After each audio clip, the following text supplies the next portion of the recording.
सरकारने कसं जाणून बुजून याच्यात कट रचला आणि मराठ्यांचा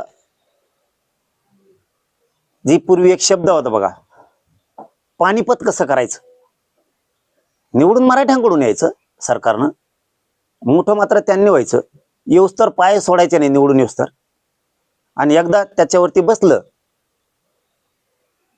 की मराठ्यांचा घात करायला सुरुवात करायचं 5 वर्ष. त्यांच्या ध्यानात नाहीये, ठीक आहे एखादी गलती मराठ्याकडून झाली असेल तुम्हाला निवडून द्यायची, पण पुढे आणखीन 2029ला आमच्याच हातात येत तुम्ही, आम्ही एवढा मोठा बदला घेऊ तुमचा. हे तुमच्या आयुष्यातही तुम्ही कधी बघितलं नसेल की कांड्यावर मोजणे इतके सुद्धा लोक युती सरकारचे निवडून आले नाहीत. कारण तुम्ही जर आमच्या नरडीचा आता पोरांचा व्होट घेणार असला तर मी काय गप्प बसायला तयार नाही.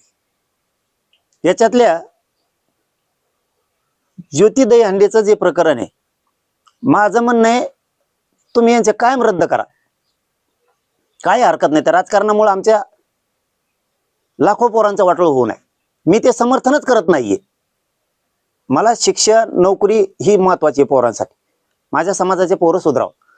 पण हे तुम्ही वाजविलं म्हणून मला या विषयावर बोलायची गरज आली, सरकारने वाजविले म्हणून मला या विषयावर बोलायची गरज पडली. नसता यांचे प्रमाणपत्र रद्द केले असते, यांना तुम्ही राजकारणात तिकडं काही केलं असतं तरी मला याच्यात बोलायचं पण नव्हतं, मला गरज पण नाही. मी खरं ते सांगतो जाहीरपणानं, कारण इथं एक निवडून येईल पण त्या गावातल्या हजारो पोरांचं वाटोळ होणार आहे, त्या गावच्या जिल्ह्यातल्या लाखो पोरांचं वाटोळ होणार आहे. म्हणून मी तिकडे ओढतच नाही. पण आता हे ताणून ताणून तुम्ही मुद्दाम तिथं आणलंय आणि गैरसमज प्रचंड मोठा केला. हे प्रमाणपत्र कसे आता मग टिकतेनच का, मग पोरांचं नोकरीचं ऍडमिशनचं कसंच होणार, आणि रद्द हे तुम्ही राजकीय द्वेषातून केले. तुम्हाला निवडून नाही आता आलं, तुमच्या गांडीत तो दम नव्हता, ते निवडून आले, त्यांच्या क्षमतेवरती कामं केले असतील, ते लोकात झटले असतील, रात्रंदिवस राहिले, लोकांनी कपाकप मतदान केलं, त्यांना निवडून आले, तुम्हाला ते सहन होईना म्हणून तुम्ही हे काम केलं. आता हे काम कुणी केलंय, आता मी आधी तुम्हाला क्लिअर सांगतो नंतर बाकी सांगतो.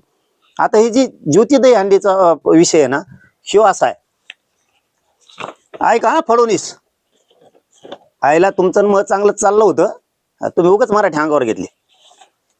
तुम्हाला नवाजाली गेलं ना, तुम्ही अशा टांगड्या छाटीतात.